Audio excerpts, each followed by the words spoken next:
हनुमान जी और अहंकार का अंत। एक बार की बात है, स्वर्ग में देवताओं और ऋषियों के बीच यह चर्चा होने लगी कि संसार में सबसे बड़ा बलवान कौन है। कुछ ने इंद्रदेव का नाम लिया तो कुछ ने वरुण और अग्नि देव को। यह बात धीरे धीरे पृथ्वी तक पहुंच गई और कई शक्तिशाली राजाओं के मन में अहंकार भर गया।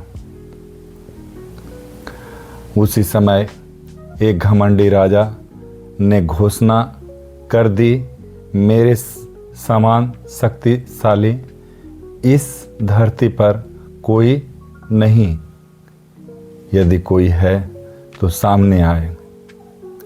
यह बात वायुपुत्र हनुमान जी तक पहुंची।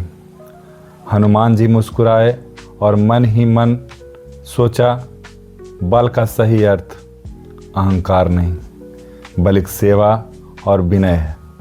हनुमान जी एक साधारण बानर के रूप में राजा के दरबार में पहुंचे।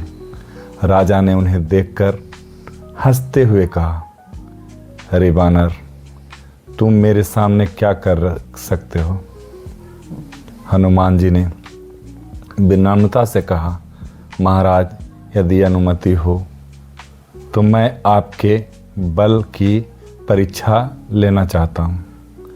राजा ने घमंड में आकर कहा, ठीक है, यदि तुम मेरी गदा एक क्षण भी उठा सको तो मैं तुम्हें शक्तिशाली मान लूँगा।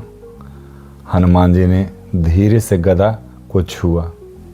वह गदा इतनी भारी हो गई कि राजा स्वयं भी उसे उठा न सका। राजा का घमंड चूर चूर हो गया। तभी हनुमान जी ने अपना दिव्य रूप प्रकट किया। राजा भय और श्रद्धा से नतमस्तक हो गया और बोला, हे महाबली, आपने मुझे सच्चा ज्ञान दिया, क्षमा करें। हनुमान जी ने कहा, शक्ति वही श्रेष्ठ है जो दूसरों की भलाई में लगे, अहंकार शक्ति को नष्ट कर देता है। यह कहकर हनुमान जी अंतर्ध्यान हो गए।